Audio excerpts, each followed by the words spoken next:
Hey everyone, welcome back to Mind Keys. So good to see you all again. So today's video is going to be a quick little talk on helping you understand psychedelic integration work, what it is, what it isn't, and what I understand as being some of the possibilities with it that generally aren't discussed about. This is a really interesting kind of leading edge conversation and area of work in the psychedelic kind of therapy community and the communities kind of adjacent to psychedelic therapy.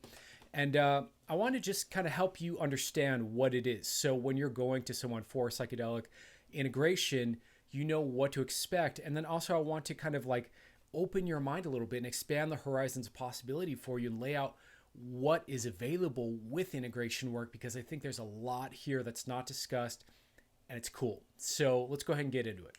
But real quick, for anyone who is new to the channel, doesn't know me yet, my name is Dave. I'm a coach and a hypnotherapist, and I work around the topic of psychedelics. I help people kind of apply their psychedelic life lessons and experiences to their life, to the areas where they need change most in life, as kind of a newly kind of budding form of psychedelic personal development work that I'm kind of creating right now. So that's kind of the heart and soul of what I do. There's a lot of tangents off of that. That includes regular hypnosis and hypnotherapy. That includes regular NLP coaching. That includes microdose coaching, helping people understand how to, yada, yada. I do all kinds of work like that. So if anything like that is in your kind of wheelhouse of interests, you're in the right channel. So watch on. Let's talk more about this topic. Okay, so psychedelic integration. What is it exactly? I'm sure you've probably heard the term if you're either someone who's been around the psychedelic community for a while, or if you're someone new and you're kind of studying and reading about it, seeing the articles that are constantly popping up about psychedelic therapy. Maybe you know about MAPS and Rick Doblin, or any of that, and you're kind of new to the space. You want to get involved. You want to do it right. You want to get, the full experience that you can out of it. You don't want to kind of leave yourself hanging or screwed up from going too hard or getting kind of scrambled from a psychedelic experience, then having that kind of impact you ongoingly. So let me explain a bit about what psychedelic integration is. Interestingly enough, it's one of these kind of terms that's very abstract, very vague. And if you talk to different, if you read different articles online, if you Google what is psychedelic therapy, or you talk to different psychedelic therapists, you talk to people who run, ayahuasca retreats or mushroom retreats or whatever, you're going to find different answers to this question. I've been, in clubhouse rooms, for example, where it's all psychedelic therapists and the topic is psychedelic integration work. And, even when the question comes up, what is psychedelic integration to you? Everybody has a different answer, or a lot of people don't really know. They can't even really articulate what it is. So I'm going to try to boil it down to the most basic understanding here first, and then we'll kind of unpack that a bit more. And we'll talk a bit about some other kind of variations of that, because I think there's a lot here that can be taken a lot further than it's normally taken. So fundamentally, basically, when you're looking at psychedelic therapy, what you're looking at is post-psychedelic experience support. So you take a psychedelic, and I'm not talking microdose here, I'm talking like a full standard dose, or you're talking like even like a large dose, something like you go to an ayahuasca retreat, you decide to do the Terrence McKenna 5 dried grams of mushrooms in the dark, or even, it's your first time or your third time or your 10th time, and you decide to take 2 grams of mushrooms or 200 micrograms of LSD or something like that. And it's a little more intense than you expected. It's a powerful experience, right?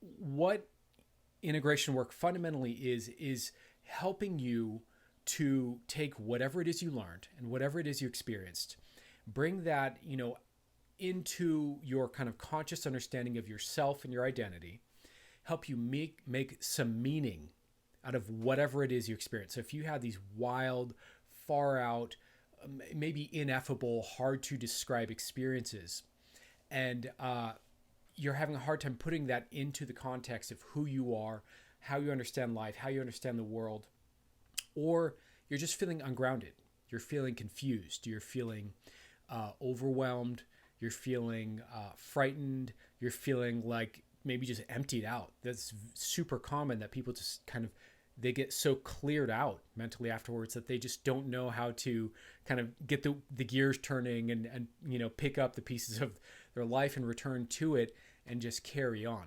So fundamentally, what you're going to get with a psychedelic integration experience with most therapists or integration practitioners is going to be something along those lines of grounding and some support around meaning making and contextualizing what happened to you. For my, money, from my personal opinion, I feel like that is the bare minimum. And a lot of people don't need that. A lot of people, can come away from a psychedelic experience, which might be so new and so far outside of what they normally experience, and feel fine about it and feel okay, spending the next week or month or whatever, journaling about it, contemplating, reflecting, and slowly kind of just like taking in what that might have meant for that person. That's, traditionally, before we knew that integration work was really something that was needed outside of the psychedelic therapy community. If you're talking recreational psychedelics, that's generally how it was done. And there are a lot of people who are fine that way. But you do find people on occasion who need extra support, who it's just too far outside of their framework of reality from what they've known their whole life. And it's just a little disorienting. It's just a little discombobulating. So for my money, I think that that's a really important, valuable tool and skill set and a good place to start. But I do think that there's also a lot more that we can do with integration work and a lot of different types of integration work.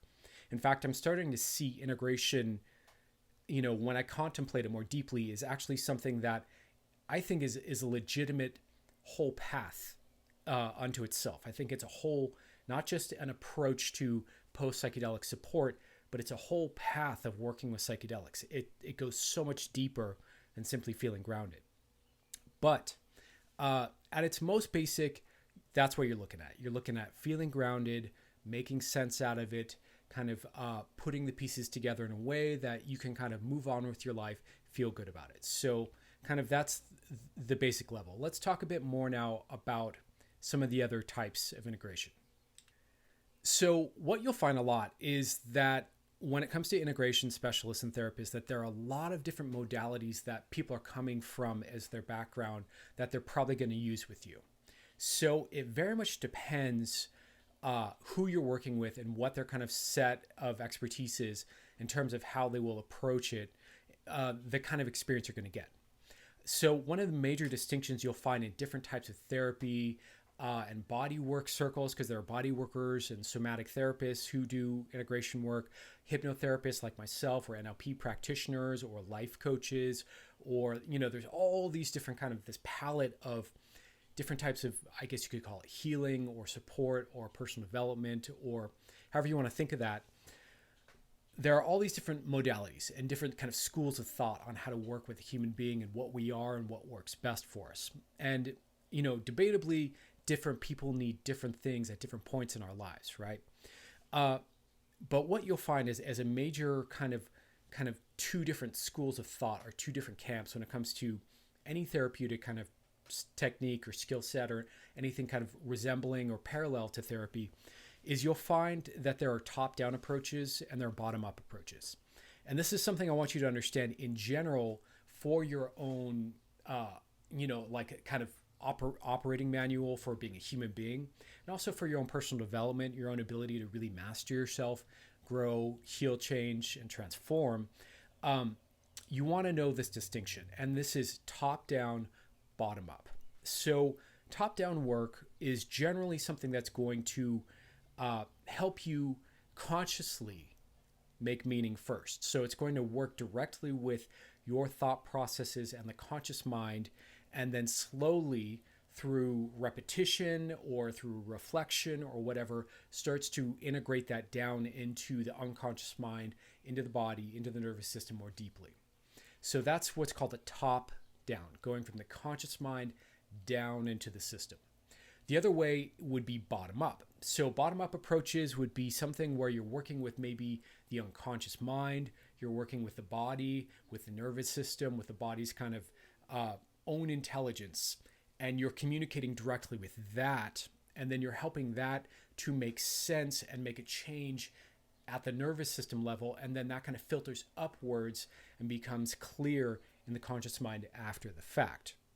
So you have top down, bottom up, right? And integration can happen either way. In my experience, I tend to favor bottom up. I found that a lot of times trying to make changes top down. I mean, I'm biased. Let me tell you that. As a hypnotherapist, as a coach, as an NLP practitioner, I'm trained in a lot of kind of bottom up stuff. And as someone who's also been, involved in yoga and, playing around with massage therapy with massage therapist friends and all that kind of stuff, I'm a huge fan of working on the body to make the change and then letting the mind kind of catch up afterwards. So I think that, bottom up is generally going to be really effective, but for some people that can be a weird way of working if they really feel like they need that conscious understanding first of what it is they're integrating, and then try to make sense of it cognitively and then allow that to settle. Some people really need that sense of cognitive understanding, and I get it because I'm kind of wired that way myself. But I just want to kind of inform you of these two approaches so that if you're auditioning, whether it's me or some practitioner that you come across who does integration work for you, it's one of those things you want to ask them. Do you do top-down work, bottom-up work? Are you working with the conscious mind? Are you working with the unconscious mind? And I would even say if they don't know, if they can't answer that question, because some, there are life coaches out there who don't really necessarily know what they're doing. The answer by default, if they don't know how to answer that, is probably that it's top-down. I've found, and maybe you can relate to this, that top-down work sometimes won't really go in. Like, have you ever had a friend or someone in your life try to give you advice? Try to tell you something that makes sense, something you could do to improve your situation, that's rational, that's logical, that totally appeals to rationality. It makes sense, right? But it doesn't hit. It doesn't click for you. It doesn't resonate and stir you, and your mind doesn't latch onto it. They're like, oh, you should do XYZ, this would improve your life, and you're like, oh yeah, that's a good idea, but it doesn't hit home, right? That is kind of, for me, the downside in a top-down approach. So consider that. So that's kind of one point I want to make about this work. If you're going to get some sort of integration work, consider that you might want to work with someone who can either do both, or who is also skilled at bottom up, because sometimes the best way to go is just to relax, chill out, let your conscious mind kind of drift, and then, work with the unconscious mind or with the nervous system. And then as that integrates, as that settles into the body, then it starts to make sense. And this is one of those weird things I see all the time when I'm working with people, is I will help them make a change at an unconscious level. And they'll notice something's different. They're like, whoa, oh, that's weird. I feel different. Like, I don't know what you did. I don't know how that happened, but yeah, there's a change there. And then, as we kind of let that settle for a moment, we talk through it, as that kind of moves through the person's system, they'll get an epiphany. They'll get an insight. They'll be like, oh, I get it. Right. And so that's kind of what a bottom-up kind of approach looks like or feels like. So just want to kind of lay that out there for you, so that that's also a way that you can do integration work. Sometimes I think that's kind of the way to go. And the last thing I want to say to you is just a little bit about what the potentials of integration work are beyond the very basic feeling grounded, making sense of it kind of integration. So I've been working on a type of work that I'm calling resourcing. And I'll be doing more videos about this for sure, because it's huge. It's going to be a central part of what I do with people.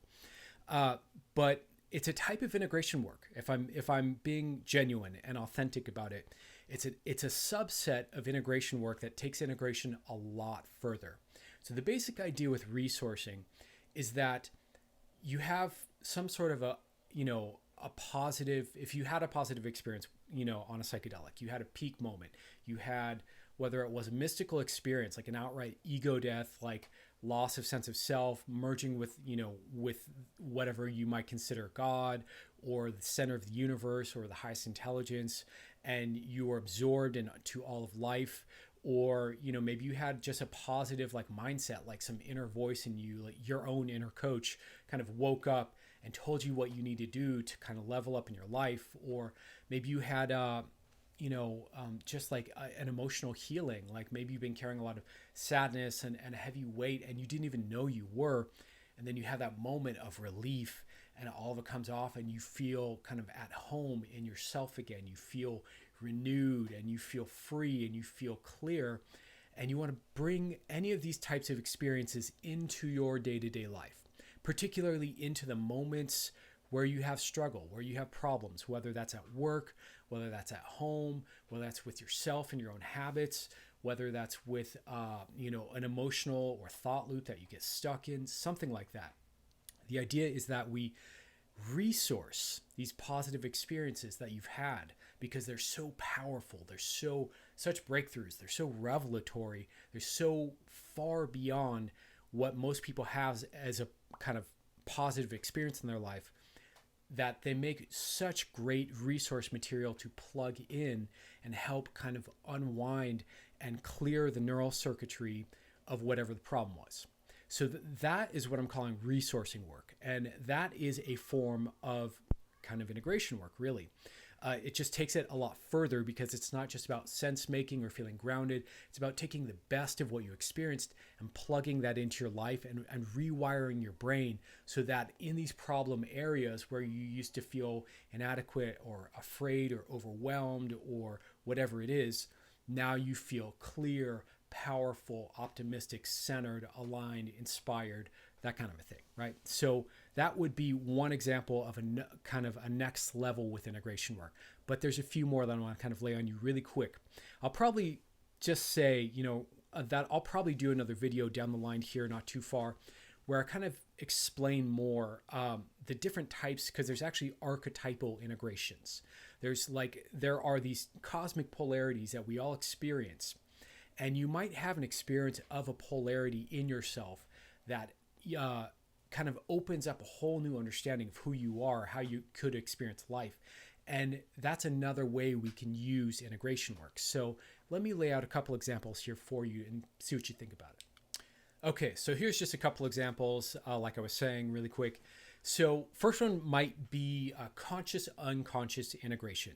So a lot of times when we're struggling, when we have issues in our life, one way of understanding that an issue, anytime you're having a problem, is that your conscious mind and your unconscious mind disagree about the topic. Because if you think about it the other way, if they agreed, if there was no misalignment between your conscious and your unconscious, you would feel no issue. You'd have flow, you'd have ease, you'd have resilience, you'd have comfort, you'd have motivation, you'd have clarity, peace, whatever it is. All these kinds of positive states come out of an alignment, an inner alignment between the conscious and the unconscious. So in order for us to have problems in the first place, there has to be some sort of a misalignment between the conscious and the unconscious. So that's another way that we can do integration, is integrating the conscious-unconscious connection. Some other examples would be, your masculine-feminine polarity. So let's say you've lived your life in one side of that polarity kind of, more extremely. Then from a psychedelic experience, you have the other polarity come up, and it's kind of this revelation. It's a whole discovery of this other aspect of yourself that you want to explore, that you want to lean into, that you want to feel more often, right? That you want to be more balanced and integrated about. Again, that's another place we can do integration work to really start to bridge these two, bring them together and feel the whole entire spectrum of that whole kind of gender spectrum, gender kind of polarity, if you will. Some other examples would be parts integration. So most people, debatably everyone, kind of normally has different parts of our personalities, right? And one way of understanding ourselves is that we switch through different parts throughout the day, depending on what needs to happen. So we've developed these aspects of our personality over the years that are kind of hyper specialized and kind of do various tasks or different, attitudes or mindsets really well. You can almost think of it like a softer, subtler form of what you might think of as multiple personality disorder. That would be a more exaggerated version of something that everybody has, which is just aspects of character, different parts of our personality. We're all familiar with this, right? We might have part that's kind of a badass, part that's sensitive, part that's tolerant, part that's irritated by everything, et cetera, right? So another thing we can do is if we encounter different parts in a psychedelic experience, we can then do integration work to integrate these parts so that they're in harmony. And again, there's no internal conflict. So it's another type of integration work that's not really discussed much. Let me see some other ones. Values integration. If you have, one value set in one area of your life or from one part of your life, one phase of your life, you have a different value set in a different phase of your life. You want to bridge those together so that, all these different parts of you, again, or these different value sets are in alignment and in agreement so that there's no, again, internal conflict or resistance. That's another example. Another one would be what I call vertical integration. So we have 3 different layers to our brain, 3 different layers to our kind of nervous system, right? So we've got this goes into like polyvagal theory and the vagus nerve. So we have, kind of the prefrontal cortex, we have the mammalian brain, which is kind of the middle brain, then we have the reptilian brain, right? And so these different levels of the brain send different types of communications, different types of messages. They rule different parts. The reptilian is very survival based, very primal, very sexual, very, fight or flight, basically.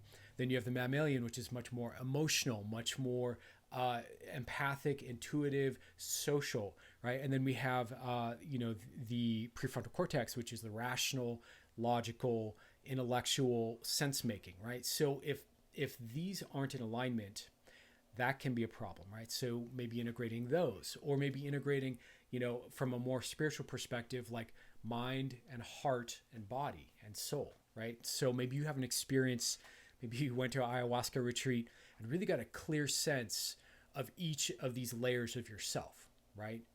So that your mind, maybe you're up in your mind too much, or maybe you're in your body too much and you need to move into your heart more, and you need to bring all these into alignment so that they're all in agreement with each other. Again, that's something that we can do with integration work that is not generally what's spoken about when you think about integration work. There's also integration in terms of your identity, right? So integrating who you've been in the past and who you're going to be in the future into your sense of self, then maybe integrating that into your sense of community, who you are in your family structure, in your friend group, in your community at large, that kind of a thing, so that you don't feel like you have to fake who you are in different situations, or that you're kind of holding back, or that you're not giving all of yourself to everybody all the time, so that instead of kind of playing with your cards close to your chest, you are just flowing authentically without any effort, without having to think about who you are, try to be one way or another way. You're just integrated and kind of operating from a deeper level of wholeness. So these are all different kind of, expressions, if you will, of integration work. I think there's a lot of potential here. I actually think this is a very deep path for personal growth, personal development. And this is, again, from everything I'm seeing and reading and looking at in terms of podcasts and, social media, I'm looking at other coaches and wanting to build relationships. So speaking of which, if you are another coach or an integration specialist or a therapist, or you run a center, you like what I'm saying, you resonate with this, or you don't, and you want to communicate with me, I welcome it. But yeah, I'm out there on social media looking for these people, looking to make sense out of where the community is going with this. And I just don't see that many people talking about any of this stuff. These are all possibilities. So I want you to know that, as someone who probably is interested in psychedelics, whether you're taking them already, thinking about taking them, I want you to know that this is all possible for you, that there is a movement in general, I think, when you're taking psychedelics towards experiencing a deeper level of wholeness that is so profoundly good so profoundly healing and beautiful and magical and mysterious and rewarding, and really can help you to start to kind of resolve a lot of these kind of long-standing issues and conflicts. So I think that's really where that's what I'll be working towards with my integration work. And I think over time, that's probably where the field will be going in general. So yeah, just want to let you know about that. So you have a bit more of a sense of what it means when you see integration work, because again, it's something that's not kind of really defined very well. It's one of these kind of abstract, ambiguous, vague terms, which, as beautifully intended as that is, I think that's kind of one of the downsides of the psychedelic community in general is all these buzzwords, all these kind of big abstract concepts that aren't very specific and aren't very clear cut. So I wanted to define that for you a little bit and just kind of serve you with that. So I hope you enjoyed this. If this resonates, if you found something interesting here, do me a favor, just leave a comment below. Let me know if this lit up an idea for you or created a curiosity or you had an aha moment or anything like that. I'd love to know. I'd love to see what you're thinking and have a conversation with you. So much love. All the best. I'll be working on more content for you guys soon. And thanks for watching. Take care.